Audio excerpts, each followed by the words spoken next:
मेरे प्यारे दोस्तों, भाइयों और बहनों, आप सबका राधा कृष्ण भक्ति ज्ञान चैनल में स्वागत है।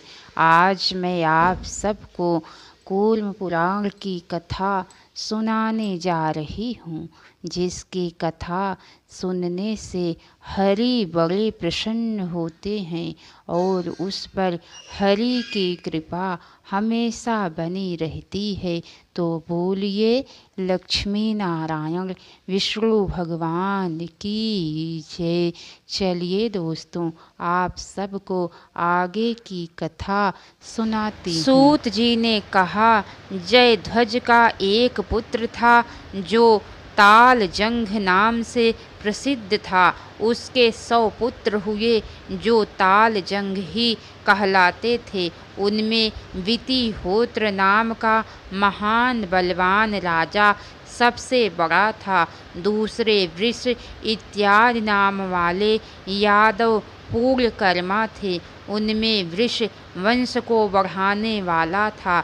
उसका मधु नामक पुत्र हुआ। मधु के 100 पुत्र हुए, किंतु उनमें वृषण ही उस मधु का वंशधर हुआ। वितिहोत्र का भी विश्रुत अथवा अनंत नाम वाला एक पुत्र हुआ। उसका पुत्र दुर्जय हुआ, जो सभी शास्त्रों का ज्ञाता था। उसकी भार्या रूपवती तथा सभी गुणों से अलंकृत तथा पतिव्रता थी। वह पति दुर्जय के साथ अपने धर्म का पालन करती थी। किसी समय उस महाभाग्यशाली दुर्जय ने कालिंदी नदी के किनारे बैठी हुई मधुर स्वर में गीत गाती हुई देवी उर्वशी को देखा। तब काम के द्वारा विचलित मन वाला वह उसके समीप में गया और कहने लगा कि देवी, चिरकाल तक मेरे साथ रमण करो। रूप और लावण्य से संपन्न तथा दूसरे कामदेव के समान उस राजा को देखकर उस देवी ने चिरकाल तक उसके साथ रमण किया।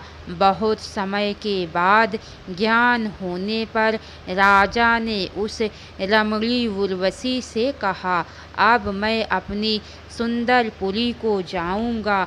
इस पर वह हंसते हुए कहने लगी, राज सुंदर, आपके साथ इतने उपभोग से मुझे प्रसन्नता संतुष्टि नहीं हुई है, अतः पुनः 1 वर्ष तक यहाँ और ठहरे। इस पर बुद्धिमान राजा ने उस उर्वशी से कहा, मैं अपनी पुरी में जाकर पुनः शीघ्र ही यहाँ वापस लौटूंगा, इसीलिए मुझे जाने की आज्ञा दो। उस सुभगा ने उससे कहा, राजन, ऐसा ही कीजिए, किंतु तब तक आप पुनः किसी अन्य अप्सरा के साथ रमण न करें। अच्छा, ऐसा कहकर वह शीघ्र ही परम शोभन अपनी पुरी को चला गया।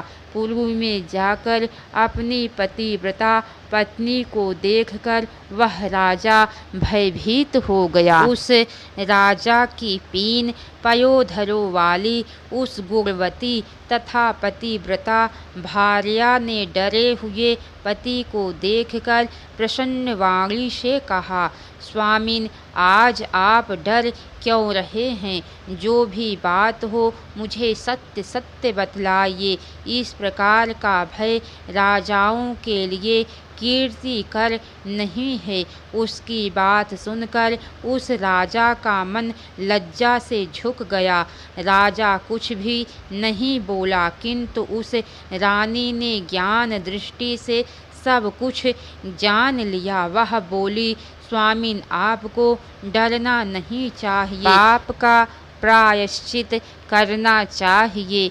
हे महाराज, आपके भयभीत रहने से आपका राष्ट्र नष्ट हो जाएगा, तब वह धुतिमान राजा अपने नगर से बाहर निकलकर पवित्र कण्व के आश्रम में गया। वहाँ महामुनि कण्व का दर्शन कर तथा कण्व के मुख से प्रायश्चित की कल्याणकारी विधि सुनकर प्रायश्चित के द्वारा आत्मशुद्धि के उद्देश्य से वह महाबलवान राजा दुर्जय हिमालय पर्वत की ओर गया।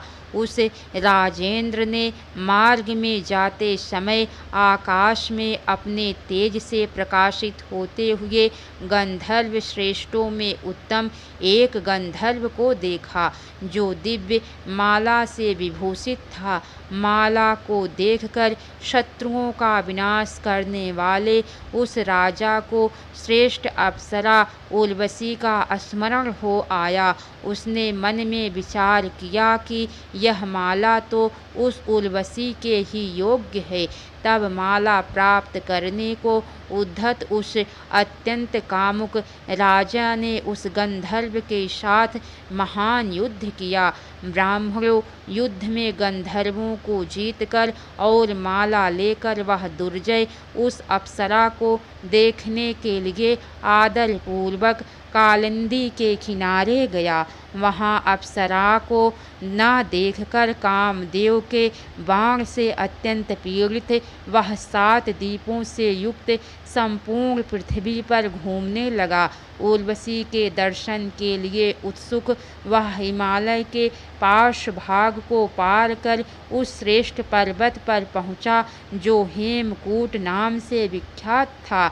वहाँ उन स्थानों में रहने वाले वे श्रेष्ठ अप्सराएं उस विचित्र माला से विभूषित एवं सिंह के समान पराक्रम वाले राजा को देखकर अत्यंत कामासक्त हो गई। उर्वशी के वाक्य का स्मरण करते हुए और उसी में आसक्त मन वाले राजा ने उन सभी अप्सराओं को नहीं देखा और वह पर्वतों के शिखरों पर चला गया। वहाँ भी दिव्य अप्सरा उर्वशी को न देखकर देवताओं के समान पराक्रम वाला वह काम पीड़ित राजा देवताओं के स्थान महामेरु पर गया।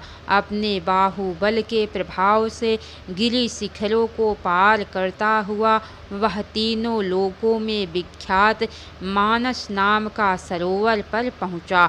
उसने उसके मान सरोवर के किनारे पर विचरण करती हुई सुंदर अंगों वाली अत्यंत स्नेहमयी सुंदरी उर्वशी को देखा और वह माला उसे दे दी।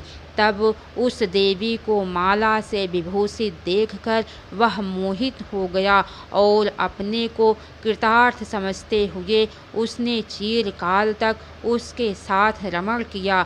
अनंतर उर्वशी ने श्रेष्ठ राजा से कहा, राजन, आपने पहले पुरी में जाकर क्या किया? व्यर्थ ही आप वहाँ गए।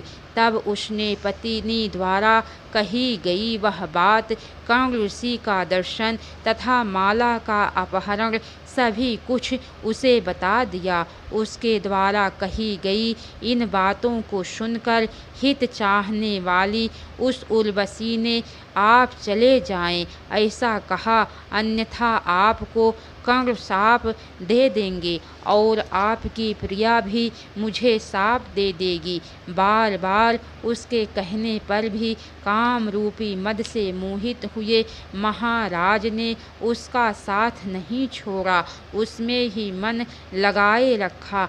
तदंतर इच्छा अनुसार रूप धारण कर लेने वाली उर्वशी राजा को रोमों से युक्त पिंगल वर्ण के नेत्रों वाला अपना उत्कट रूप सदा दिखाने लगी। उसका वह विभत्स रूप देखकर उसके प्रति विरक्त मन वाले राजा ने कर्ण मुनि के द्वारा कही गई बात का स्मरण कर, मुझे धिक्कार है, ऐसा निश्चय कर तप करना प्रारंभ किया। राजा ने 12 वर्ष तक कंदमूल और फल का आहार किया और पुनः 12 वर्षों तक केवल वायु का ही भक्षण किया।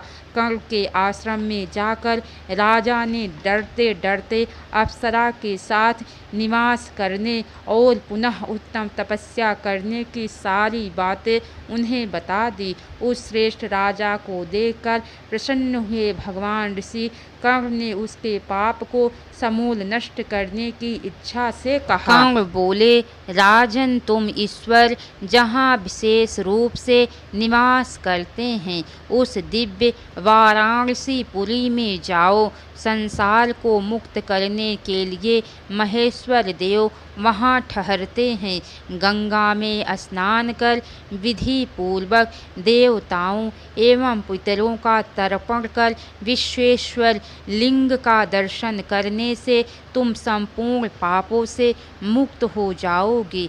इसके बाद कर्ण को सिर से प्रणाम कर और उनकी आज्ञा प्राप्त कर वह दुर्जय वाराणसी में गया और भगवान शंकर का दर्शन कर पाप से मुक्त हो गया। तदंतर वह अपनी सुंदर पुरी में जाकर पृथ्वी का पालन करने लगा। प्रार्थना करने पर कर्ण मुनि ने कृपा करके उसका यज्ञ कराया। उसका बुद्धिमान पुत्र सुप्रतीक इस नाम से विख्यात हुआ। उत्पन्न होते ही उन लोगों ने राजा मान लिया। ब्राह्मणों उर्वशी से देवपुत्रों के समान महान वीरवान 7 पुत्र हुए। उन्होंने गंधर्वों की कन्याओं को अपनी पत्नी बनाया। आप लोगों ने मैंने यह मनुष्यों के पाप को नष्ट करने वाले सहस्त्रजित का उत्तम वंश भली भांति बतलाया। अब कौष्टुक के वंश को भी सुने। सूत जी ने कहा, कौष्टुक का एक पुत्र हुआ जो वृजनीवान नाम से प्रसिद्ध हुआ। उसका महान पुत्र स्वाति हुआ और उसका पुत्र उसदगु हुआ। उसदगु का चित्ररथ नाम का बलवान पुत्र हुआ। चित्ररथ का पुत्र लोक में ससविंदु नाम से विख्यात हुआ। उसका पृथु यशा नाम वाला पुत्र धर्मपरायण राजा हुआ। उसका पुत्र पृथुकर्मा और उससे पृथुजय हुआ। उससे पृथुकीर्ति और उससे पृथुदान हुआ। उसका पुत्र पृथुश्रवा और उसका पुत्र था पृथुसत्तम। ये श्रेष्ठ ब्राह्मणों, उस पृथुसत्तम का पुत्र उष्णा हुआ और उसका सितेशु पुत्र हुआ। फिर उसका रुक्म कवच और उस रुक्म कवच का परावृत हुआ। परावृत ने संसार में विख्यात जामघ नामक पुत्र उत्पन्न किया। उससे विदर्भ उत्पन्न हुआ और विदर्भ से क्रथ कैशिक और तीसरा रोमपाद नाम का पुत्र हुआ। उस रोमपाद का पुत्र प्रभु राजा था। धृति उसका पुत्र हुआ और उसका भी संस्त नामक पुत्र उत्पन्न हुआ। संस्त का विश्वशह नाम वाला बलवान पुत्र था। उसका पुत्र महान पराक्रमी प्रजावान और उसका पुत्र कौशिक हुआ। उस कौशिक का बुद्धिमान सुमंतु नामक पुत्र था और उसका पुत्र अनल था। कैशिक का पुत्र चेदी था और उस चेदी के पुत्र चैद्य हुए। उन सब में प्रधान ज्योतिष्मान था और वपुष्मान उसका पुत्र हुआ। वपुष्मान में बृहमेंधा और श्रीदेव उसका पुत्र हुआ। ब्राह्मणों, उसका वीतरथ नाम का पुत्र महान बलशाली और रुद्र का भक्त था। ब्राह्मणों, क्रथ का पुत्र कुंती और उसका पुत्र विश्ली हुआ। विश्ली से निवृत्ति उत्पन्न हुआ और दशार्ध उसका पुत्र हुआ। दशार्ध का पुत्र आरोह था और उसका जीमूत पुत्र हुआ। जीमूत का विकृति नामक बलवान पुत्र शत्रु वीरों का नाशक था। उसका भीमरथ नाम का पुत्र हुआ। उससे 9 रथ हुआ जो नित्य दान धर्म में परायण था। पूर्ण रूप से शील संपन्न था। श्रेष्ठ मुनियों, किसी समय आखेट के लिए जाते हुए वह नवरथ एक बलवान राक्षस को देखकर अत्यंत भयभीत होकर भागने लगा। अग्नि के समान प्रज्वलित वह महाबलवान दुर्योधन नामक राक्षस क्रुद्ध होकर अपने विशाल हाथों में शूल लेकर उसके पीछे दौड़ा। भयभीत राजा नवरथ ने समीप में ही देवी सरस्वती से रचित एक परम श्रेष्ठ स्थान देखा। वह बुद्धिमान राजा अति शीघ्र ही वहां पहुंचा और साक्षात देवी सरस्वती का दर्शन करके उसने सिर झुकाकर प्रणाम किया। उस शत्रुंजयी ने हाथ जोड़ते हुए अभीष्ट स्तुतियों द्वारा स्तुति की। वह भूमि पर दंडवत गिर पड़ा और कहा, मैं आपकी शरण में आया हुआ हूँ। आप अनादि अनंत ब्रह्मचारिणी ईश्वरी महादेवी वाग देवता साक्षात देवी सरस्वती को नमस्कार करता हूँ। जगत की मूल कारण रूपा परम कला स्वरूपा 3 नेत्रों वाली मस्तक पर चंद्रमा को धारण करने वाली एवं हृदय गर्भ की महर्षि योगिनी को नमस्कार है। चित्त कला रूप परमानंद स्वरूपा ब्रह्म रूपिणी को नमस्कार है। परमेशानी भयभीत होकर मैं आपकी शरण में आया हुआ हूँ, मेरी रक्षा करो। इसी बीच क्रुद्ध वह राक्षस राजा को मारने के लिए उसी स्थान पर आ पहुँचा जहाँ देवी सरस्वती थी। बल से दर्पित वह राक्षस शूल उठाकर तीनों लोकों को जननी के उस सूर्य और चंद्रमा के समान प्रकाशित स्थान में प्रवेश करने की चेष्टा करने लगा।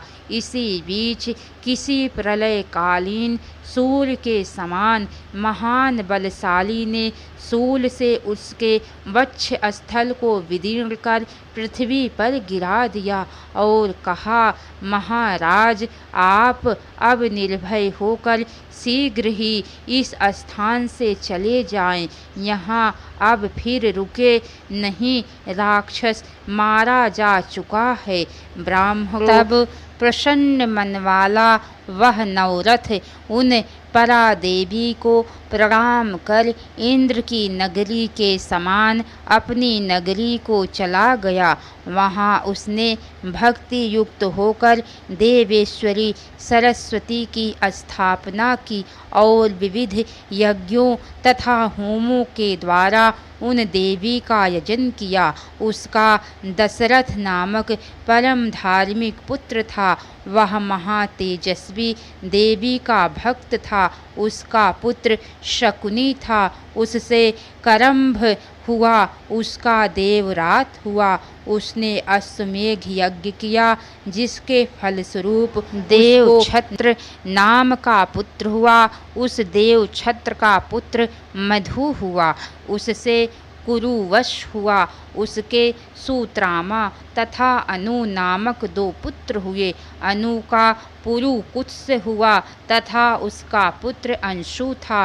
अंशु का पुत्र सत्वत था जो विष्णु भक्त प्रतापी महात्मा दानशील और धनुर्वेद जानने वालों में श्रेष्ठ था। उसने नारद जी के कहने पर वासुदेव की पूजा से युक्त शास्त्र का प्रवचन किया जिसे कुंड गोलकों ने सुना। उसके नाम से शाश्वत ऐसा विख्यात कुंडादिकों के लिए कल्याणकारी सुंदर शास्त्र प्रवर्तित हुआ। उस सत्वत का सभी शास्त्रों में पारंगत शाश्वत नामक पुत्र हुआ। वह महाराज पूर्ण श्लोक था। उसने उस शाश्वत शास्त्र का परिवशन किया। सत्व संपन्न शाश्वत की पत्नी कौशल्या ने अंधक महाभोज विश्री तथा राजा देवावृध तथा धनुर्यज्ञों में श्रेष्ठ भजमान नामक ज्येष्ठ पुत्रों को जन्म दिया।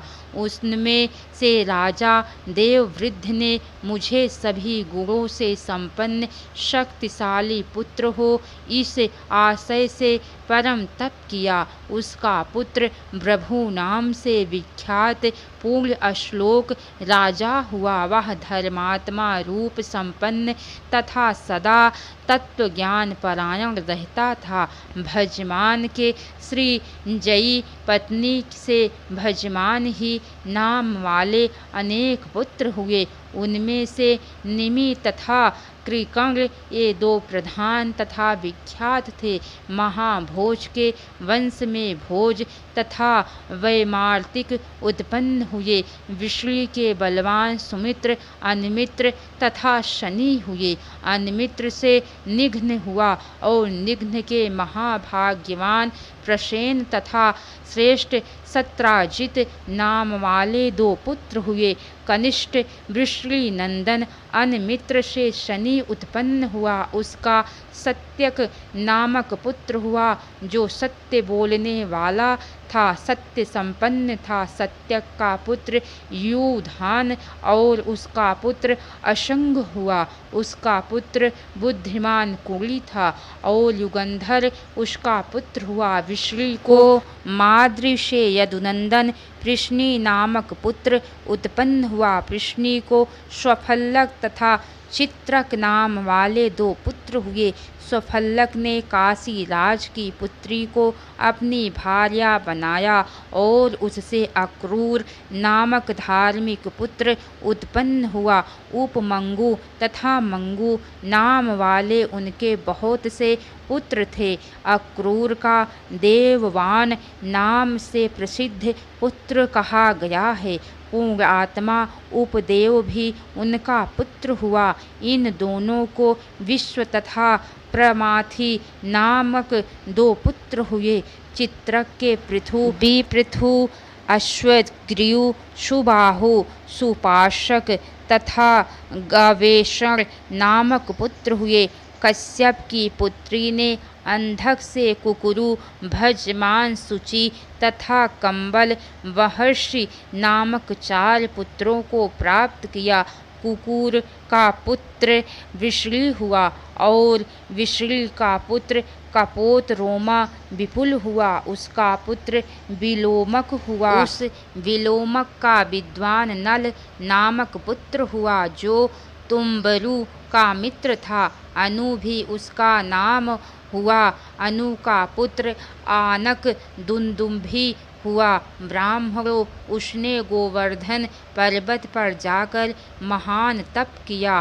तब लोक महेश्वर देव ब्रह्मा ने उसे वर प्रदान किया और कहा, तुम्हारे वंश की अक्षय कीर्ति होगी तथा तुम्हें गुरु से भी अधिक श्रेष्ठ गान योग संगीत कला की स्वाभाविक प्रतिभा और इच्छा अनुसार रूप धारण करने की योग्यता प्राप्त होगी। वर प्राप्त कर प्रशांत मन वाले उसने देवताओं द्वारा पूजित वरुणी और वृषवाहन अस्थाणु शंकर की गान संगीत द्वारा पूजा की।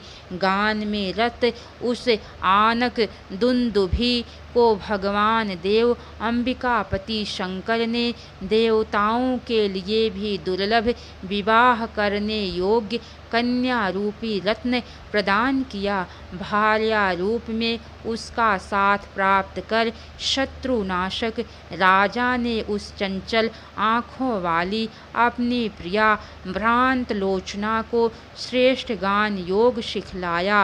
राजा ने उससे सुंदर भुजा वाले शोभन नामक पुत्र तथा रूप और लावण्य से संपन्न ह्रीमती नाम की कन्या को उत्पन्न किया। तब माता भ्रांत लोचना ने बाल्यावस्था में ही उस शोभन नामक पुत्र को तथा कन्या ह्रीमती को भी विधिवत गान विद्या की शिक्षा प्रदान की। उपनयन होने के अनंतर विधि पूर्वक गुरु से वेदों का अध्ययन शोभन ने गंधर्वों की मानसी नामक कन्या से विवाह किया और उससे वीणा बजाने का तत्व जानने वाले तथा संगीत शास्त्र में पारंगत 5 श्रेष्ठ पुत्रों को उत्पन्न किया। पुत्र पौत्र तथा पत्नी सहित गान विद्या में पारंगत उस राजा ने गायन द्वारा त्रिपुर का नाश करने वाले देव शंकर की पूजा की। लक्ष्मी के सदृश विशाल नेत्रों वाली जो ह्रीमती नाम की कन्या थी, सुबाहु नामक गंधर्व उसे लेकर अपनी पुरी में चला गया। अत्यंत तेजस्वी गंधर्व को भी उस ह्रीमती से सुषेण वीर सुग्रीव सुभोज तथा नरवाहन नाम के पुत्र हुए। आनक दुंदुभि का अभिजित नामक एक वीर पुत्र था। अभिजित का पुनर्वसु और उससे आहुक का जन्म हुआ। द्विजोत्तमों आहुक के 2 पुत्र हुए, उग्रसेन और देवक। देवक के देवताओं के समान देववान उपदेव सुदेव तथा देवरक्षित नाम वाले 4 वीर पुत्र हुए। इनकी 7 बहनें थीं, वृकदेवा उपदेवा देवरक्षिता श्रीदेवा शांति देवा सहदेवा सुव्रता तथा देवकी। इनमें मध्य भाग्य वाली देवकी सबसे बड़ी थी। ये सभी वसुदेव को ही दी गई। उग्रसेन के यन क्रोध कंस सुभूमि राष्ट्रपाल तुष्टिमान तथा शंख नाम वाले पुत्र थे। भजमान का प्रख्यात विदुरथ नाम वाला पुत्र हुआ। उसका पुत्र शूर उससे समी और शमिक का प्रतिछत्र नामक पुत्र हुआ। उस प्रतिछत्र से स्वयंभोज और उससे शत्रुओं को ताप पहुँचाने वाला पुत्र हृदीक हुआ। उसका पुत्र कृतवर्मा और उसका पुत्र देवर कहलाया। उस सूर से धीमान हुआ और उसका पुत्र वसुदेव था। देवता के प्रार्थना करने पर महाबाहु जगत गुरु वासुदेव विष्णु वसुदेव से देवकी पुत्र के रूप में प्रकट हुए। वसुदेव की महाभाग्यशालिनी सुंदर रोहिणी नामक पत्नी ने हल को आयुध के रूप में धारण करने वाले ज्येष्ठ पुत्र शंकरषण राम बलराम को जन्म दिया। वह परमात्मा विष्णु ही ये जगदमय वसुदेव पुत्र वासुदेव हैं। हलायुध बलराम शंकरषण स्वयं साक्षात प्रभु शेष हैं। भृगु के श्राप के कारण वे माधव विष्णु भी मनुष्य शरीर स्वीकार कर उन देवकी तथा रोहिणी से उत्पन्न हुए। उमा की देह से उत्पन्न योग निद्रा रूप कौशिकी देवी वासुदेव की आज्ञा से यशोदा की पुत्री हुई। मुनि श्रेष्ठों वसुदेव के अन्य जो वासुदेव नाम वाले ज्येष्ठ पुत्र थे उन सब को कंस ने पहले ही मार डाला। सुषेण उदाई भद्रसेन महाबल ऋजुदास भद्रदास और पूर्व में उत्पन्न कीर्तिमान इन सभी वासुदेव के बड़े भाइयों के मारे जाने पर रोहिणी ने वसुदेव के संसार के स्वामी हलायुध बलभद्र राम बलराम को जन्म दिया। राम बलराम के उत्पन्न होने के पश्चात देवकी ने देवताओं के आदि कारण आत्मरूप श्रीवत्स चिन्ह से सुशोभित वक्ष स्थल वाले अच्युत कृष्ण को जन्म दिया। बलराम की सुंदर गुणों से युक्त रेवती नाम की भार्या थी। उन्होंने उनसे निसठ तथा उल्मूक नामक 2 पुत्रों को उत्पन्न किया। वसुदेव देवकी से उत्पन्न साक्षात विष्णु अक्लिष्ट कर्मा श्री कृष्ण की 16,000 पत्नियां थीं और उनसे सैकड़ों हजारों पुत्र हुए। वासुदेव श्री कृष्ण की पत्नी रुक्मिणी से चारु देश सुचारु, चारुवेश, यशोधर, चारुश्रवा, चारुयशा, प्रद्युम्न तथा शंख नाम वाले महान बलशाली और पराक्रम संपन्न पुत्र हुए। ये पुत्र सभी पुत्रों में विशिष्ट हुए। रुक्मिणी से उत्पन्न इन वीर पुत्रों को देखकर पवित्र मुस्कान वाली पत्नी जामवती ने अपने पति जनार्दन कृष्ण से कहा, पुंडरीकाक्ष दानव सूदन, आप मुझे इंद्र के समान विशिष्ट गुणों वानों में श्रेष्ठ पुत्र प्रदान करे। जामवती का कथन सुनकर शत्रुओं का दमन करने वाले तपोनिधि जगन्नाथ स्वयं हरि ने तप करना प्रारंभ किया। मुनि श्रेष्ठों, उन देवकी पुत्र श्री कृष्ण ने जिस प्रकार अत्यंत तीव्र महान तप के द्वारा रुद्र का दर्शन कर पुत्र प्राप्त किया, उस वृतांत को आप लोग सुने। इसके आगे की कथा दोस्तों आप सबको कल सुनने को मिलेंगी। तो कैसी लगी कथा लाइक करके कमेंट बॉक्स में ज़रूर बताना। तो बोलिए लक्ष्मी नारायण विष्णु भगवान की जय। हर हर महादेव। दोस्तों जहाँ कहीं भी कथा में गलती अगर हो गई हो तो आप सब मुझे क्षमा कीजिएगा। आप सबसे बार बार क्षमा मांगती हूँ। अब तक की सारी वीडियो देखने के लिए आप सबको बहुत बहुत धन्यवाद। राधे राधे दोस्तों।